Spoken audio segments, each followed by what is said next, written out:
Assalomu alaykum hammaga. Mana bu 6 silanglik 3 xil benzinga ishlatiladigan kolonkamizni ichlarini ko'rsatib berganlar degan ekanlar. Mana buni yoqib ko'rdik.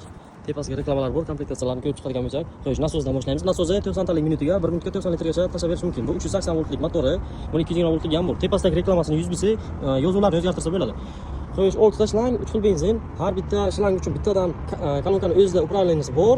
Undan tashqari elektromexanический общий litr ko'rsatadigan pakazanisi ham bor bunda. Undan tashqari bu kolonkani o'zida ham ko'rsatadi. Общий litr 107 litr bu shlang uchun 114 litr, bu shlang uchun 76 litr, 110 litr ekan.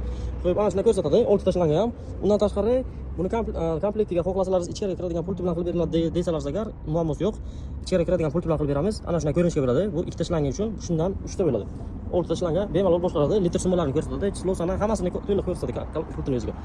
Xo'p, mana sxemalarni ko'rishingiz mumkin. Shu kolonkamiz hozir Xitoydan kelgan narxiga berib yuboramiz, chegirma narxlardan hozir. Ulgurishga olib qolinglar.